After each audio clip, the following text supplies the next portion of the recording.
Hoje eu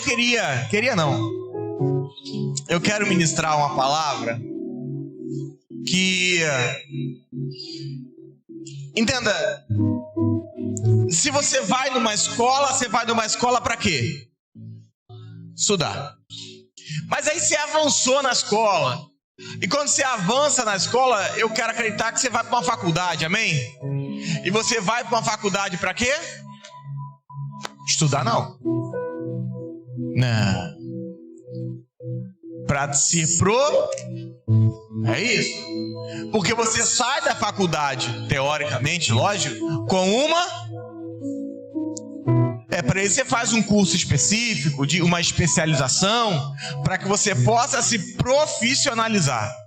Então entenda, eu não quero que você use a palavra profissionalismo com relação a dinheiro, esquece isso. Amém? Amém? O que eu quero que você entenda é que as primeiras vezes que você vem numa igreja, o primeiro ano, os primeiros meses, ele tem tudo a ver com isso, com você estudar, com você aprender mais. Mas quando você começa a caminhar mais, Deus vai subindo uma exigência chamada profissionalismo. Porque Deus espera que você fale para pessoas diferentes. Deus espera que você viva um evangelho diferente. Deus espera que você se comporte de maneira diferente. Deus espera que você tenha mais capacidade de falar a níveis de pessoas diferentes. Entenda, uma coisa é falar para um desviado que esteve na igreja por 10 anos. Outra coisa é falar para um cristão que não é evangélico, mas nasceu num berço cristão, não importa qual a religião dele. Outra coisa é falar para um ateu. E outra coisa é falar para um ateu que conhece a Bíblia. Para falar para alguns tipos de pessoas, eu vou ter que entrar no que o apóstolo Paulo vai chamar de profissionalização. E hoje eu quero elevar o nível de conhecimento, eu quero elevar o nível da palavra. Eu aprendi uma coisa com o apóstolo Gustavo que a gente tem levado para a nossa vida. Que o nível do público define o nível da mensagem. É por isso que alguns de vocês têm mais facilidade com a palavra da sexta do que a palavra de domingo. Porque na sexta nós temos 100 pessoas voltando para Jesus por normal, 100 pessoas que estão desviadas vindo ao culto, 30 pessoas que voltam para Jesus. Então o nível da mensagem ele vai de acordo com o nível do público. Mas aos domingos nós temos um público de cristãos, de gente que quer crescer, e você precisa levar o nível da mensagem. E eu queria que você abrisse a sua Bíblia em 1 Coríntios 2, verso de número 11, e nós vamos começar a caminhar. Pastor, qual é o nome da mensagem de hoje? Não faço a mínima ideia, irmão. Eu falei para a Tainara que no final ela bota o nome. Se ela errar, ela cai. E o Rodrigo, como eu conheço, já grita dali, ela cai sozinha. 1 Coríntios 2, você abriu, diga amém. Verso 11. Porque qual dos homens sabe as coisas do homem, senão o espírito do homem que nele está? Assim também, ninguém sabe as coisas de Deus, senão o espírito de... Deus, obrigado por hoje, pela tua graça, pelo teu amor, pelo teu carinho. Que o Senhor possa se revelar a nós, que o Senhor possa falar conosco. Que seja uma noite sobrenatural, Deus. Que seja uma noite sem igual. Nós cremos na sua presença, na sua face, nós cremos na sua essência. Que o Senhor possa falar conosco, Deus. Em nome de Jesus, se você pode, aplaudir ao Senhor. Pregar o evangelho é a mais alta tarefa que um homem pode ter na vida. Nada na minha vida e na sua é mais importante que pregar o evangelho. Nada.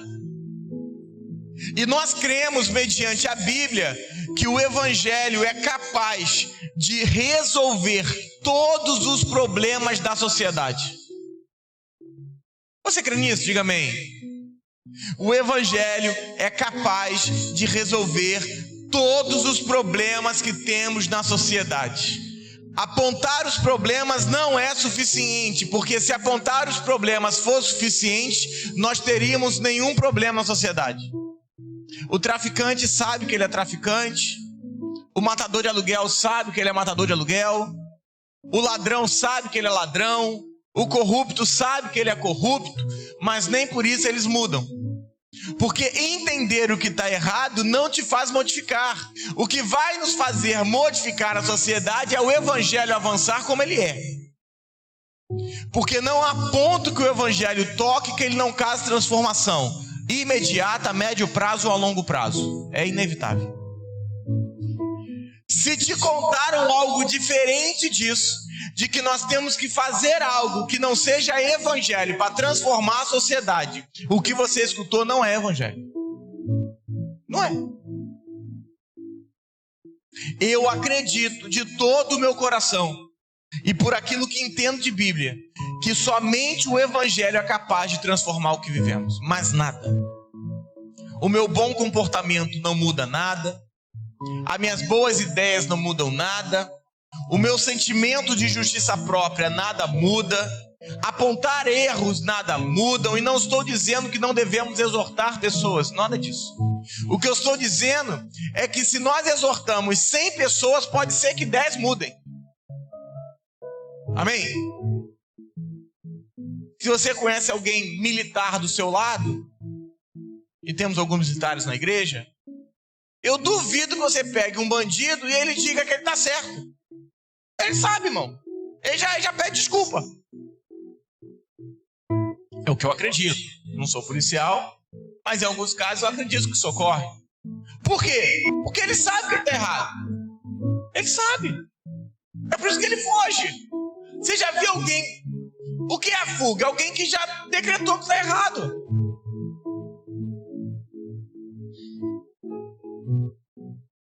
A gente precisa começar a entender isso. Agora, se eu creio, nós cremos que o evangelho é a resposta à sociedade, diga amém. Então amém. Chegamos a um consenso. Se eu creio que o evangelho é a resposta para a sociedade, a pergunta de hoje exata é: por que é então que as pessoas estão correndo do evangelho?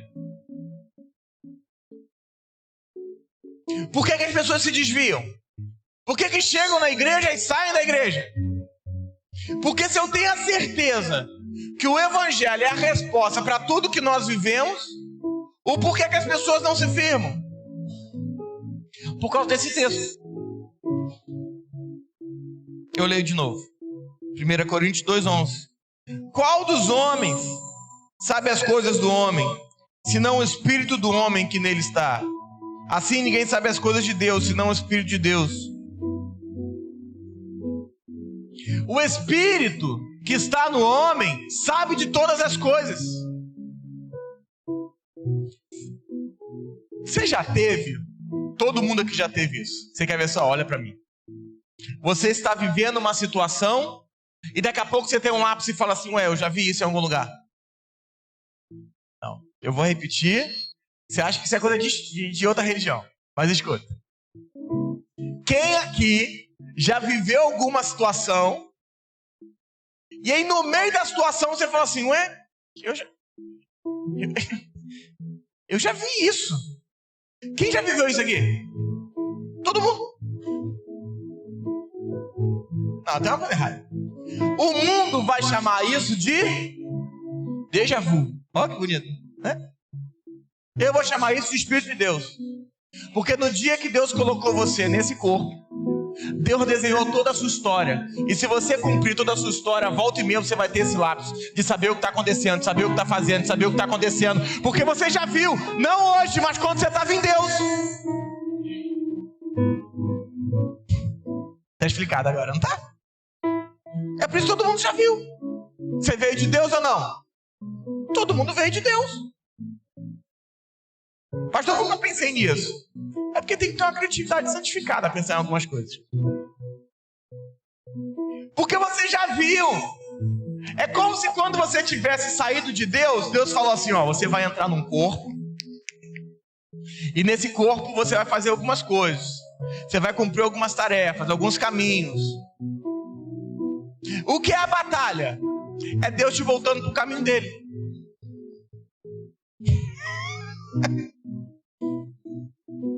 Por quê? Porque a gente começou a sair. Aí é Deus colocando no caminho dele. É por isso que você viu. E ninguém te contou. Não um cara que foi contar a sua vida. Não foi. É você mesmo. Você se vê na cena e fala: eita, que bodega é essa, irmão? Já vi isso. Dá um desespero, não dá? É porque a vida que você tem hoje deveria ser o espelho da vida que Deus colocou para você ter. Mas como não é, Deus volta e meia te dá uma batalhinha para você voltar pro eixo.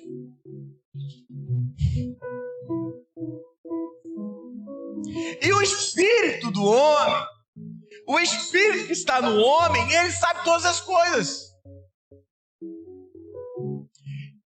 Meu irmão tá aqui no Me Deixa Mentir, a gente tem um amigo que ele quando tinha uns 22, 23, ele falava assim: eu tô muito novo para me converter. Quando eu chegar nos 30 anos eu me converto. Ele já tá nos 40, não se converteu ainda não. Mas por quê? Porque ele sabia que algo teria que acontecer se ele viesse para a igreja. Ele sabia não. O Espírito. É por isso que as pessoas fogem da igreja. Querem estar numa igreja que não cobra compromisso de ninguém. E ninguém está falando aqui de você largar a sua casa. A sua casa é a extensão de Deus, irmão. Deus te deu seu marido, Deus te deu sua casa, Deus te deu seu filho, é tudo espiritual, para com isso. Mandando você largar o seu emprego, você é demente, o demente fala isso. Deus te deu o seu trabalho, é de Deus, não te deu, irmão, procura um trabalho que Deus te dê. Deus te deu sua empresa é espiritual, irmão, sua empresa é de Deus. O problema é, quando eu entendo que é de Deus, eu vou ter que levar o compromisso com a minha casa, o compromisso com meus filhos, o compromisso com meu marido, o compromisso com a empresa, o compromisso com aquilo que Deus colocou nas minhas mãos. É tudo espiritual. Não existe mais ou menos, é tudo espiritual. Então agora, essa pessoa que foge do evangelho, que ela sabe que é a solução para todos os problemas da sociedade, inclusive os dela, ela sabe que não quer ficar porque ela entendeu que o evangelho é uma medida de realidade que vai exigir os maiores níveis de profissionalismo. Você vem para a igreja para escutar, daqui a pouco você tem que estudar, daqui a pouco você tem que praticar, daqui a pouco você que prega, daqui a pouco você que ensina. Você começa ouvindo, continua anotando, daqui a pouco está falando. Tem gente que ao escolher a carreira, ele vai escolher algo que não exija muito. Eu conheço gente assim. Não vou fazer medicina não, medicina tem que estudar muito. Porque ele tem medo da exigência. Ele está fugindo até do que Deus colocou para a vida dele. Ele foge. O nome dele é um fugitivo. Começa a fugir. Toda vez que ele começa a receber um nível mais alto de exigência, ele foge. Está se auto-boicotando. Por que foge? Porque tem medo de avançar em algumas áreas. Já viu que tem gente que namora um ano e desmancha? Tem medo do casamento, foge. Você conhece gente assim? Tô falando de quem desmanchou porque o sujeito era maluco, a menina era maluca. Não falo isso não. Tô falando, começa a ficar mais sério, já olha pro lado e fala: não quero casar não, irmão, tô fora. Tem medo da exigência do casamento. Porque o casamento é uma exigência. Amém? Ué? Você não casou para ser feliz. Você casou para fazer o outro feliz. Então todo dia você acorda debaixo dessa exigência. Por quê? Porque esse tipo de pessoa sabe que vai ter que se tornar mais responsável, se dedicar mais nessas áreas. Por que tem gente que tem medo de abrir empresa? Porque sabe que é ele sozinho. Vai exigir tudo dele. O espírito humano, o espírito de Deus no homem, ele agora vai saber, querido, que esse nível de evangelho vai te demandar toda a vida. E escreve aonde você quiser. O evangelho não é um assunto para amador. Não é. O problema é que nós temos amadores pregando em cima do altar. É o amador que te amarra a vida toda. É o amador que fica te prendendo. É o amador que quer controlar. É o amador.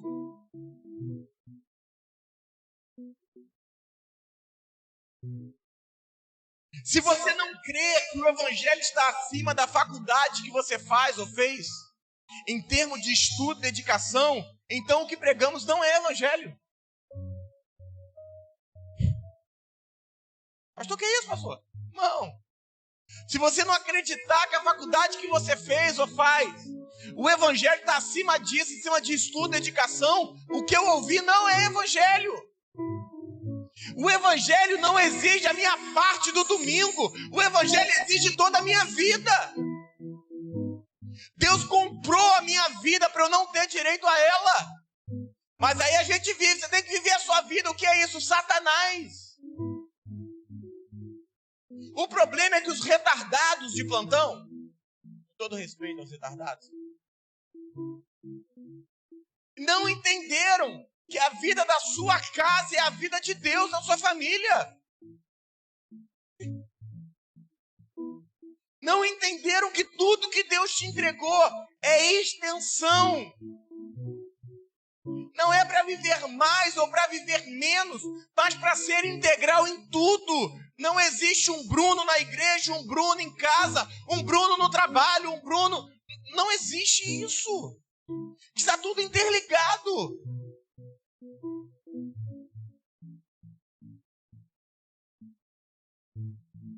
O evangelho não é um assunto para amadores.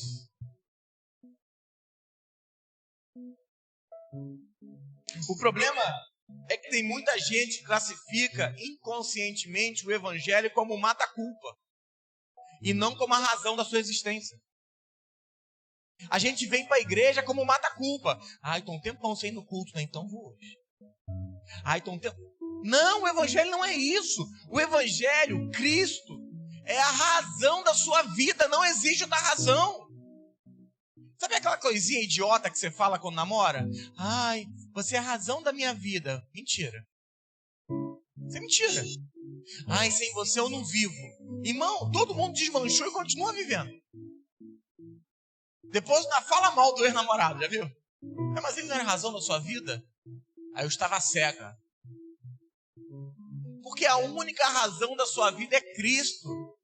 Seu filho não é a razão da sua vida, sua filha não é a razão da sua vida, o seu marido não é a razão da sua vida, a sua esposa não é. Porque senão você está colocando eles no lugar de Deus. E já já você vai ter sérios problemas.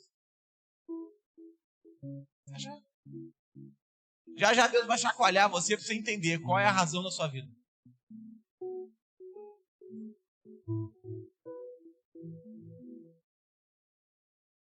E cada vez que Deus veio à terra, ou quis resolver o problema do homem, Deus, eu vou usar a palavra, mas eu quero que você entenda no espírito. Deus escolheu um profissional.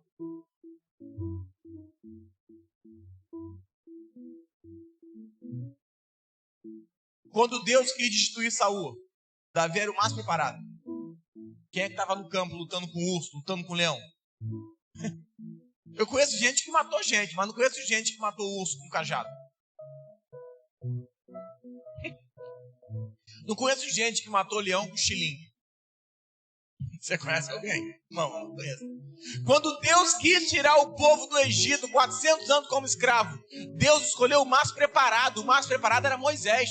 Foi Moisés que estava lá. Moisés sabia onde o faraó estava. Moisés sabia como chegar ao faraó. Moisés sabia.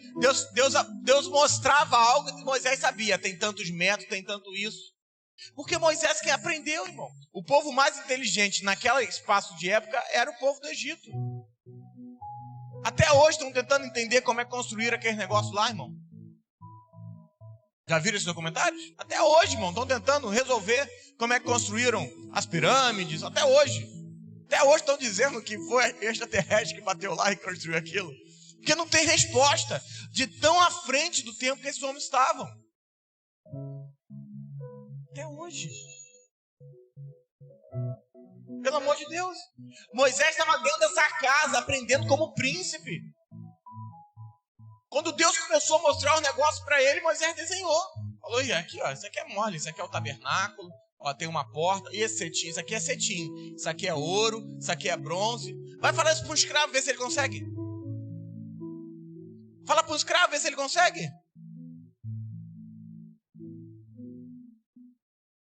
Gênesis 1, 26. O texto vai dizer assim. Você abriu, diga amém. Passada a introdução, a gente começa. Gênesis 1, 26. Você abriu, diga amém. E disse Deus: Fá o homem conforme a nossa imagem, conforme a nossa semelhança, e domine sobre os peixes do mar, as aves do céu, sobre o gado, sobre toda a terra, sobre todo o réptil que se move sobre a terra. Criou Deus conforme a sua imagem, conforme a sua semelhança, o criou. E criou homem e mulher. E Deus abençoou e Deus lhes disse: frutificai, multiplicai-vos, enchei a terra, sujeitai, dominai sobre os peixes do mar, sobre as aves do céu, sobre todo o animal que se move sobre a terra. 26. E disse Deus, com quem Deus está falando? Vamos lá, vamos pensar. E disse Deus, façamos. Deus está falando aqui com quem? Vai. Com o Filho e com o Espírito Santo. Amém. É por isso que Deus não disse, eu faço, façamos. Então Deus Pai, Deus Filho e Deus Espírito Santo fizeram o homem. Mas a pergunta que eu quero alocar no dia de hoje é com quem Deus está falando? Com profissionais da criação. Eu repito. O Pai tinha o desenho, o Filho era a substância. Por que é que Deus coloca o homem para dormir quando vai criar a mulher?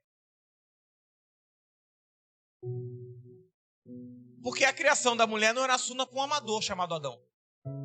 Era um assunto de profissionais. O Adão não podia se envolver. O Adão não tinha o que fazer. Deus falou, você não, dá licença. Você vê quando é que você está conversando com uma... Você que é casado já passou por isso. Você está conversando com seu marido de maneira mais alegre. E aí a criança vai se meter. Aí você fala assim, vai, que esse não é assunto para você. O que você está falando para ela? Vai dormir, porque essa conversa é para profissional, não é para amador. Não é para quem não sabe o que fazer. Você vai estragar tudo, vai dormir. Para de atrapalhar. Então Deus pega o Adão e bota ele para dormir. A criação era um assunto de profissionais. A graça... Eu não vou pregar que a graça não é uma doutrina, mas eu queria abrir aspas nisso. A graça é uma doutrina de Deus. Muitos pregam a doutrina da graça. Eu nem curto muito. Mas a graça é Deus atuando de maneira profissional na vida do homem. E o homem tentando arruinar a vida de Deus. A graça é um profissional atuando. E a gente querendo se meter. E a gente vai se metendo. A gente quer se meter na salvação. Não, porque eu fui salvo porque eu declarei. Eu fui salvo porque Você não fez nada. O que é a salvação? Um profissional salvando um amador.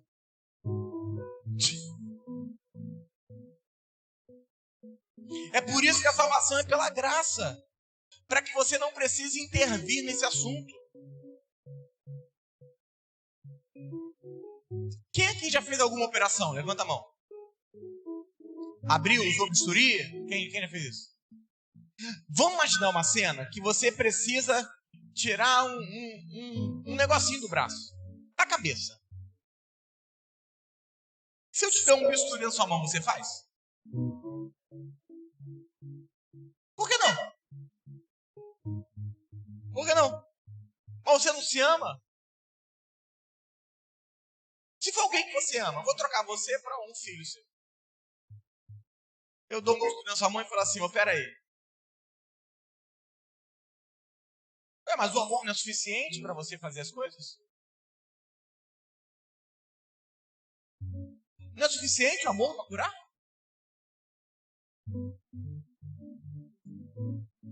Toma um bisturi e opera.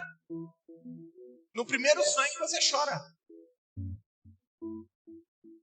E tá lá o médico, um cirurgião, que vai abrir, vai sangrar. Se der algum problema, chama outra pessoa, vai fechar. Porque o importante da operação não é quem está fazendo, é o êxito, sim ou não?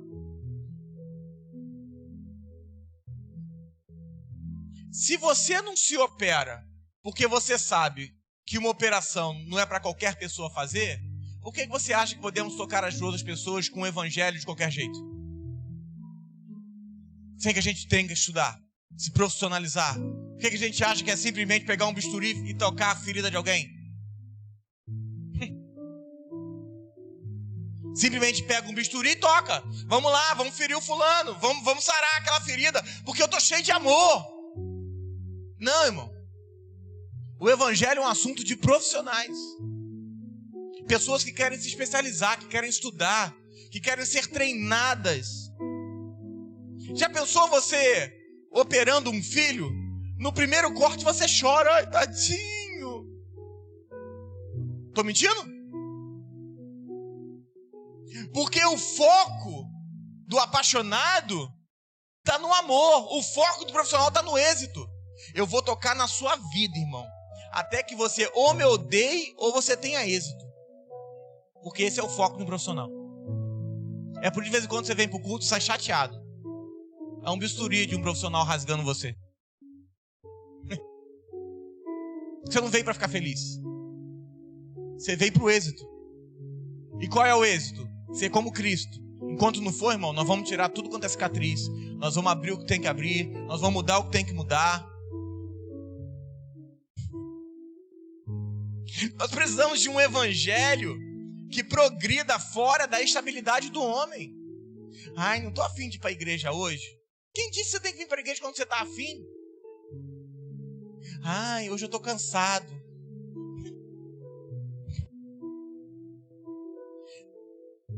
Adão pecou, amém? Não, fala misericórdia, fala misericórdia. De onde Adão foi sacado quando pecou? Vai, fala alto. Do jardim. Qual era o nome do jardim? Jardim no...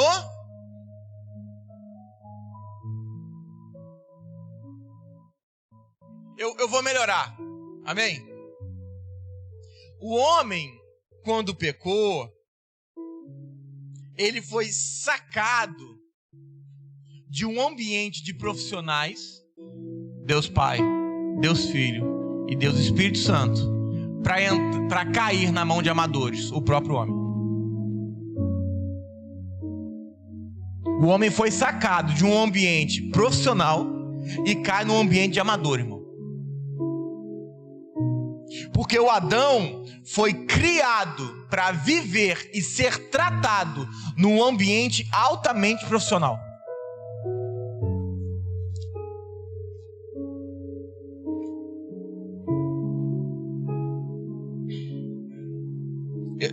Eu vou cogitar uma situação, amém?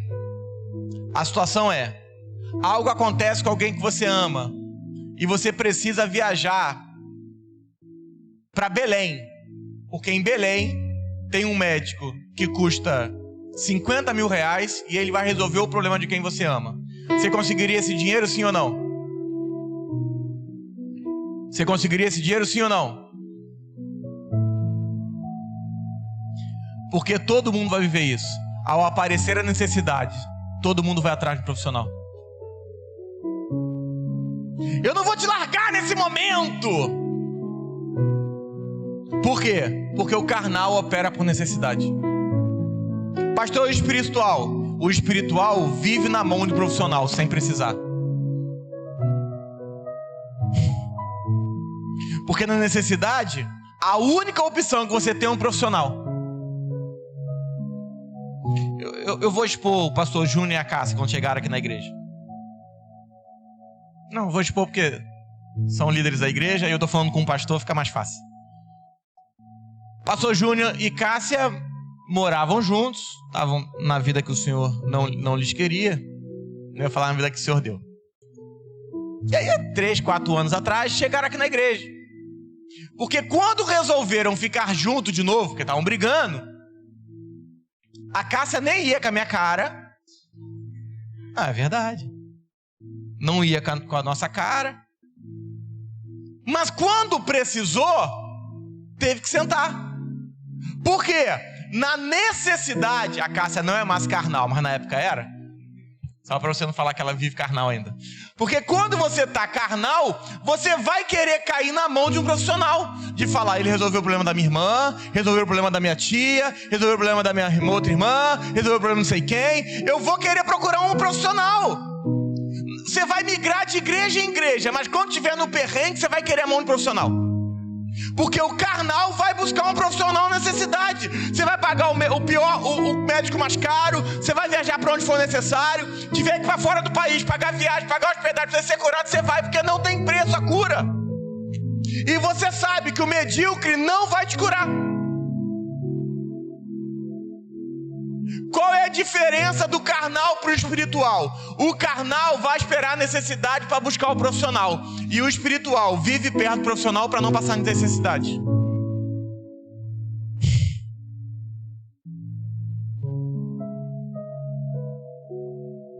Existem duas pessoas que buscam um nutricionista. Aquele que está precisando e aquele que não quer precisar. Ah, você não pegou.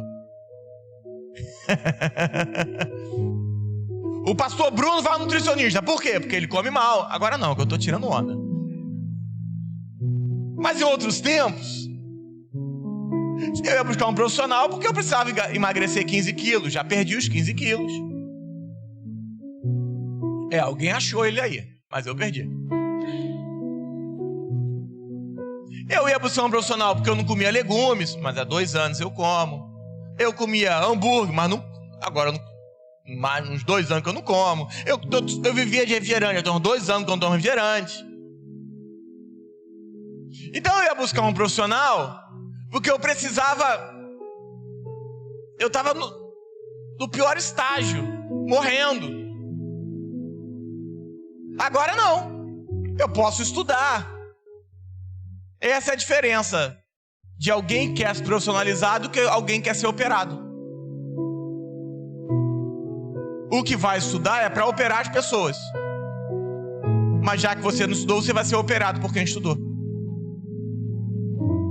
Porque na necessidade, o carnal sempre vai buscar um profissional. É por isso que você lidera há muitos anos. Toda vez que alguém tem perrengue, pode não ser seu discípulo, ele vai procurar você. Porque ele sabe que quando está difícil, ele tem que cair na mão do profissional. Agora, o espiritual não quer precisar do profissional. Ele vive num ambiente profissional. Ele, antes do casamento dar problema, já acerta o casamento, porque alguém pregou sobre isso. Antes da sua vida financeira ser um desastre, ele vai acertar a sua vida financeira, porque alguém está te colocando êxito nisso. Você pegou? Por quê? Se eu não estou passando necessidade e convivo num ambiente em que um profissional esteja, esse profissional é apenas um objeto para me preparar e para me treinar. Não para me curar, porque eu estou tratado. E Deus fala para Adão: frutifica, multiplica, enche a terra, domine sobre todas as coisas. O homem cai, eu vou usar a palavra da moda, de um staff de profissionais, Deus Pai, Deus Filho, Deus Espírito Santo, em que a sua vida era atendida. Irmão, o Adão falava com Deus, irmão. O que era a árvore da vida? A fonte de solução de todos os problemas da humanidade. Eu repito. Se a frutificação desse errado, ele ia lá e comia da onde? Da árvore da vida. Eu repito. Porque quando Adão comesse da árvore da vida, tudo à sua volta estaria vida. O problema não foi que as coisas poderiam dar errada, foi que o Adão morreu. E Deus não queria dar morte a um Adão caído. Deus queria dar vida a um Adão perfeito, que é o segundo Adão, mas esse é um outro assunto. Então agora, se desse errado a multiplicação, o Adão ia e comia da árvore da vida, e tudo voltaria ao normal. Porque Deus colocou a árvore da vida no jardim para ser a solução de todos os problemas. Não era para gerar vida no Adão. Aquela árvore gerava vida em toda a terra a partir do Adão. Você pegou? Então presta atenção. Quantos de vocês... Nós estamos em junho. Meio do ano, irmão. Passou correndo. Quantos de vocês nesses 6 meses passaram alguma coisa errada na vida? Levanta a mão. Levanta a mão. Sim. Ah, passou. Enfrentei um problema, uma crise, um estresse. Levanta a mão. A pergunta é... Você quer viver como você vive ou como Deus quer que você viva? O Adão voltava para comer da árvore. E você quer comer de quê? Ah, você não pegou. Todos os seus problemas estão na árvore da vida. Que agora no novo pacto você sabe que a árvore da vida é Cristo. Tá com algum problema, irmão? Vem comer de Cristo. Problema resolvido. Tá com algum estresse? Vem comer de Cristo. O problema é seu marido? Traz seu marido. O problema é sua esposa? Traz sua esposa. Porque ao comer de Cristo, todos os problemas vão ser resolvidos. Você crê nisso, pastor? Creio. De todo o meu coração. Pode não ser imediato, como você... É porque os textos são correlacionais, né? Porque o texto diz, Adão, se você comer daquela árvore, morrendo, morrerá. Mas se comer de Cristo, vivendo, viverá. Então você começa comendo, vivendo, e já você está exponenciando a vida que Deus quer que você viva. Você crê? Diga amém. O Adão foi sacado desse ambiente e cria um mundo amador a partir de suas mãos. Porque no jardim tudo obedeceu ao Adão porque Deus criou. Mas agora o mundo que o Adão cria, o sistema desse mundo, o príncipe desse mundo, esse mundo começa a ser governado por algo que está fora do sistema de Deus. Por algo amador. Você criaria um bisturi para se operar? Você criaria isso? Assim, ó, você tem que se operar, tá aqui o ferro, o alumínio, sei lá de que é feito o bisturi. Não sei. Você criaria um bisturi para você se cortar assim ou não? Foi isso que o Adão fez, criou um ambiente para ele viver. Falou, Deus, não quero seu ambiente, eu vou criar um ambiente para mim. Eu vou criar uma vida para mim. E toda vez que isso acontece, que Deus... E agora nós vivemos numa geração amadora, que faz as coisas de qualquer jeito, estuda de qualquer jeito, faz faculdade de qualquer jeito, trabalha de qualquer jeito. Nós que somos mais velhos, a gente vê os meninos de 18, 19, 20 anos trabalhar, dá agonia, irmão. Porque eles estão vivendo de maneira amadora, eles não querem se profissionalizar. Eles vivem para ganhar os R$1.000 deles, R$2.000 deles, estão satisfeitos por resto da vida. Eu estou mentindo? Por quê? Porque nós vivemos numa sociedade adâmica, infelizmente, criada para ser amadora. E ó, os nossos pais viviam de um jeito, nossos avós de um jeito, nós vivemos de um jeito, tá só piorando. Tá só piorando. Só que agora precisamos progredir. Porque toda vez que Deus começa a pregar sobre profissionalidade, você já não consegue escutar qualquer pregação, você já não consegue escutar qualquer tipo de pensamento. O que Deus começa a fazer é calar os medíocres. E não lide com medíocres dessa maneira pesada, não, os medianos. Sabe aquele povo que faz tudo? Ah, eu sei fazer tudo. Você não serve, irmão. É impossível saber fazer tudo. Você não é Deus. Outro dia eu vi a Carol aqui em cima. A Carol tava tocando violão e cantando. Aí eu falei, Carol, não dá, irmão. Não dá. Não tem condição nenhuma. Cantar, tocar e dançar, só a Cláudia Raia. E ela não se converteu ainda, então vamos esperar. Vamos aguardar. Deus começa a exigir de nós esse ambiente. O problema é que o homem resiste a esse âmbito de exigência. Ah, não precisa disso tudo. Irmão, você já viu como é que está a sociedade lá fora para você falar que não precisa disso tudo? Você já viu como os nossos netos vão nascer na sociedade? Para falar não precisa disso tudo? Você já viu para onde nós estamos caminhando? Para a gente fechar os olhos e falar, não precisa disso tudo. O problema é que o homem sabe o que está escrito em Filipenses 3, verso 8.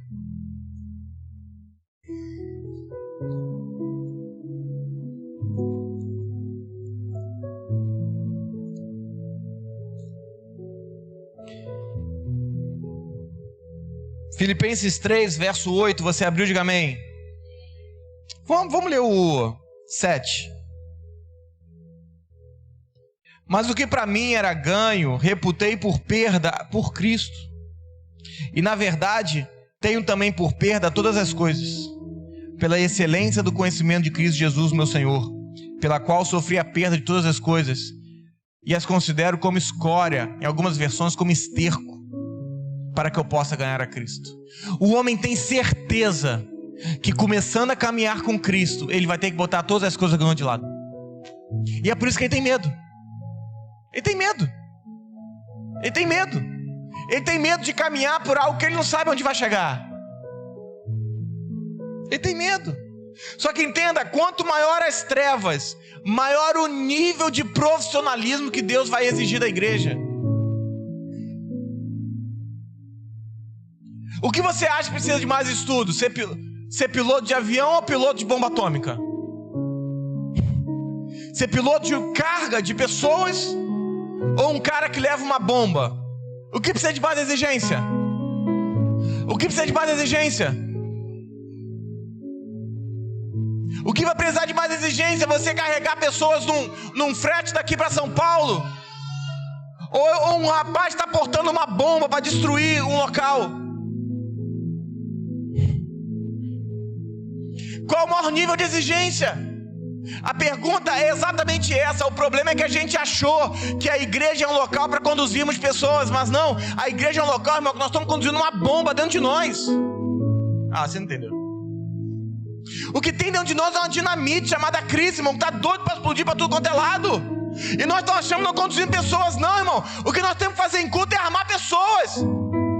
O que nós vemos aqui, irmão, é armar bomba. Arma bomba aqui, arma bomba ali, arma... Sabe por quê? Porque uma hora vai ter que explodir. Você é uma bomba atômica, perde uma explosão. Você não é um hospital que está tratando de pessoas. O nosso objetivo não é curar pessoas, é matar elas. Ah, você não entendeu, eu repito. Não estamos aqui para sarar com metiolate. Pessoa que está, ai, tá doendo. Não, irmão, meu dia é pregar 2 pregos na sua mão, 2 pregos no seu pé e te furar para você morrer, meu irmão.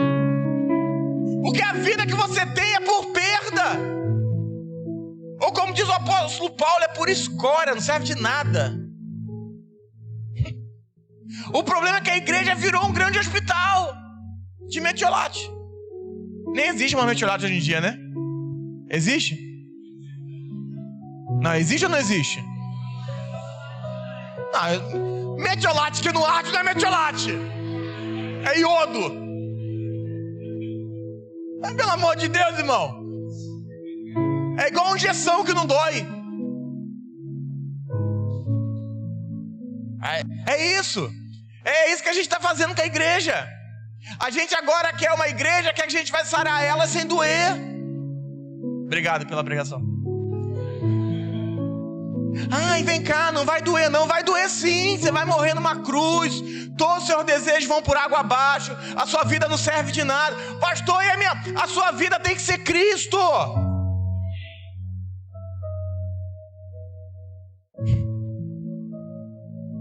É todo dia vir para Cristo e falar, isso aqui não é de Cristo não, vou jogar lá de fora.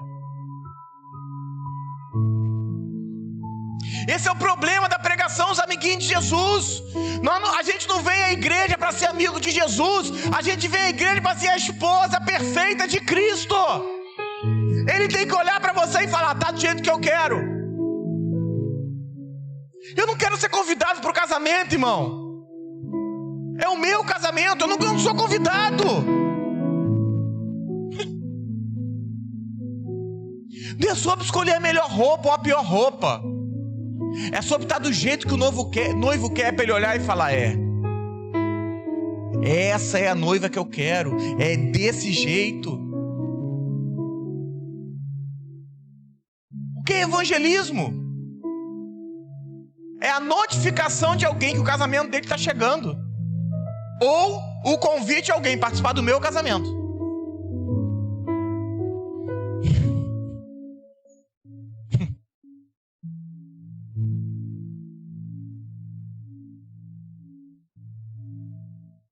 Nós queremos ser piloto de carga de pessoas ou piloto de bomba? Vamos ficar levando pessoas de um lado para o outro? Não, irmão. Eu estou armando bomba, irmão. Ai, pastor, é tão duro, tão isso. Irmão, essa é a igreja que você escolheu vir. Não estou aqui para ficar levando gente de um lado para o outro. Ah, nós somos amiguinhos. Eu espero que nós sejamos amigos. Mas o meu objetivo aqui primeiro é armar uma bomba, irmão. Você vai chegar no seu trabalho, irmão, e já avisa: o pavio tá rolando. Fogo tá acendendo, irmão. Quando eu explodir aqui, não vai sobrar ninguém. Não adianta correr. Vai destruir tudo aqui.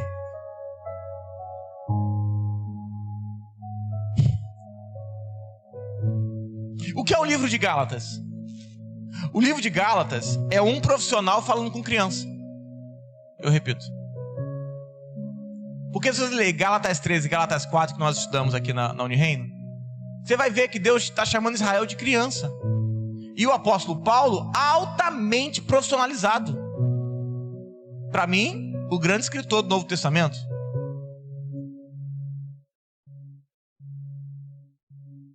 Ah, pastor, mas Deus sabe que Ele pode confiar em mim. Eu gosto dessa frase, eu tenho medo dela. Não, pastor, Deus sabe. Deus sabe, Yuri, que pode confiar em mim. Será que para te entregar o que Ele tem que te entregar, Ele pode confiar em você? Você está pronto para isso? Ou será que você tem que ser trabalhado, profissionalizado, para que Ele possa entregar tudo que Ele tem para sua vida? O problema é que você vai ter que se permitir ser treinado.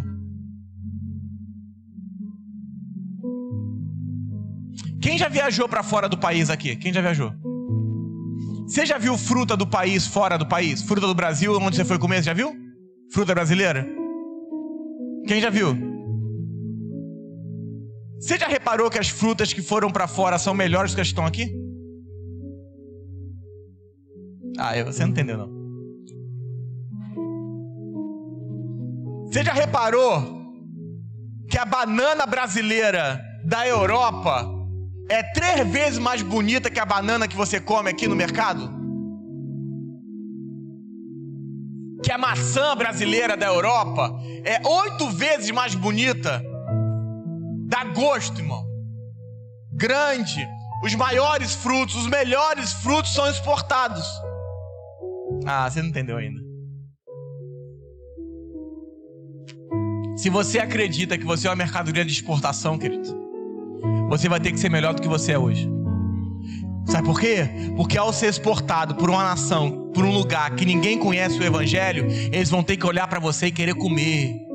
Eles vão ter que olhar para você e sentir gosto de falar: eu não conheço banana, mas isso tá bonito demais. Eu não conheço a maçã que veio do Brasil, mas tá bonito demais. Entenda, para você entrar em lugares que as pessoas não conhecem o evangelho, você vai ter que ser o mais alto grau, o mais bonito. Não, bonito assim, não é desse nome não. O mais...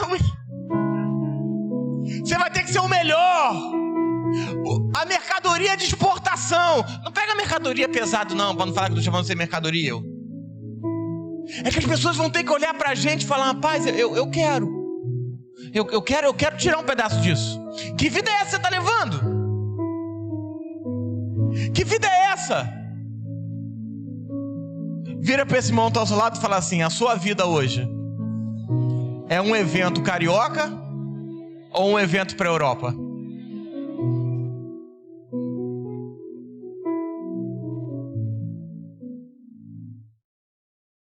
Sabe como ela vira um nível diferente? Quando você se permite ser treinado de maneira diferente. Sabe por que você... ninguém me entende. Sabe por que você está sendo sufocado? É Deus querendo treinar você e você lutando contra o treinamento. Eu repito. Sabe por que você se sente preso, amordaçado? Sabe por que você se sente... É Deus querendo treinar e você fugindo do treinamento. Tem muita gente aqui que Deus não quer que você seja mercadoria para os seus vizinhos. Deus quer exportar você, querido. Mas para exportar, Ele vai ter que elevar o seu nível de vida. As pessoas vão ter que olhar para você e falar: quem você é, rapaz? O que você está vivendo? Como é que você fala desse jeito? Nunca vi ninguém falar desse jeito, não. Como é que você abraça desse jeito? Não, calma aí, não é possível. Não, você descobriu algo que eu não tenho. O que você tem? Aí você vai falar: é Jesus, vem cá que eu vou te ensinar. Porque entenda, ninguém come uma fruta de exportação num primeiro momento porque gostou dela, porque ela é nutritiva. Você comprou porque é bonito aos olhos. Então entenda, o que Deus vai fazer com a sua vida nos próximos dias, nos próximos meses, é elevar a sua vida. Só que para isso você vai ter que se permitir ser treinado, especializado, profissionalizado. Foi isso que os discípulos quiseram fazer com Jesus. Louvor, pode subir. Jesus, você precisa ser crucificado. Aí Jesus falou: vocês estão preocupados com o que tem que comer. Vocês estão preocupados com o que tem que vestir. Vocês estão preocupados com quem está morrendo. A cruz é um assunto para profissional. Jesus foi treinado na eternidade passada ao sofrimento da cruz. Eu repito. Jesus foi treinado na eternidade passada. Sabe por quê? Porque Jesus não reclamou, porque sabia que era para o outro. Ele não podia reagir. O problema, e aí vale para a igreja como um todo, é que nós estamos passando a vida tentando interpretar outras pessoas e perdendo o discernimento de Deus. Níveis mais altos de desbloqueio da sua vida vão exigir níveis mais altos de treinamento. É por isso que nos últimos dias você tem sido cobrado para estudar mais, para ler mais, para orar mais. Você não é um cristão, você é uma bomba relógio, sendo armada para explodir. Nós precisamos de uma igreja em que sejamos profissionais de sementes, profissionais de batalhas, profissionais de paz, profissionais em tudo que fizermos. Tudo. O que é a batalha, pastor? A batalha é o meio pelo qual Deus vai te aperfeiçoar, já que você não foi para a mão de um profissional antes. Teve medo. O que é o culto? O culto é o lugar onde você encontra um profissional para ser armado. Efésios, eu encerro, 6, verso 13.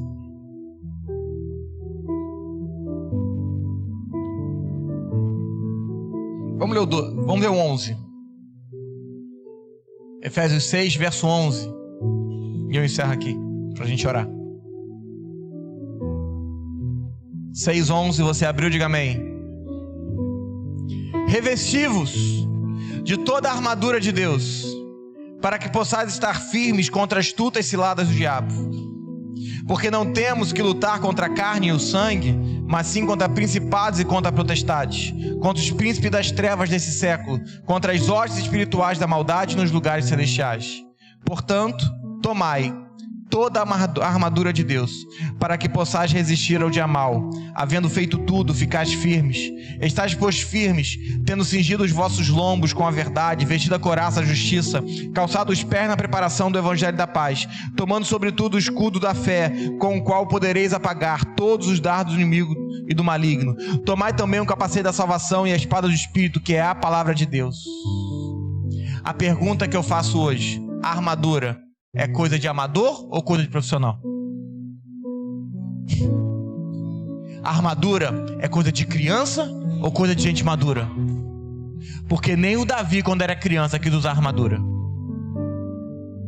Nem o Davi, que ia lutar uma luta, quis vestir a armadura.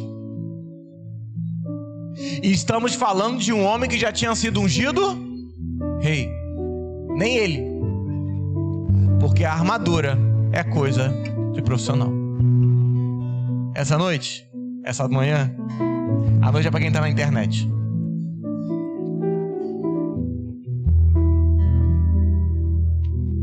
É necessário buscar o melhor médico, ter o melhor professor, mas com certeza nos tornarmos a melhor igreja.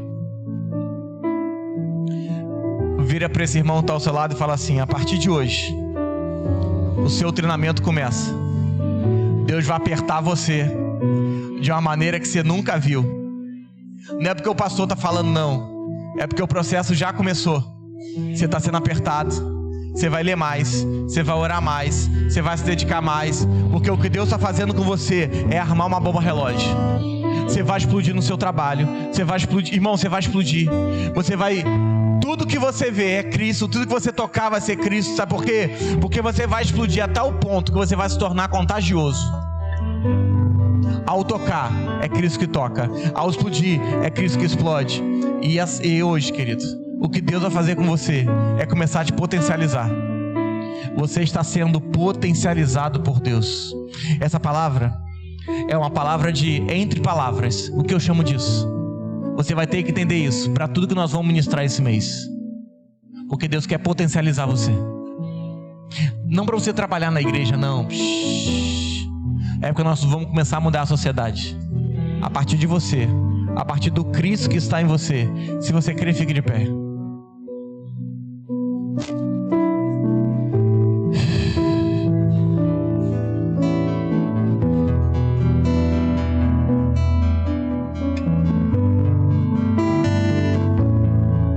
Se você é casado, dá a mão pro seu marido, pra sua esposa aí. Fica do ladinho dele, fica do ladinho dela. Se você é casado. Se é solteiro, irmão, dá a mão pro anjo.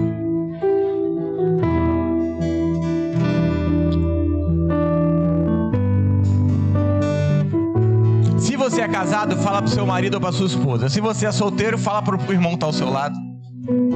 Fala assim: o nosso tempo de crescer começa hoje.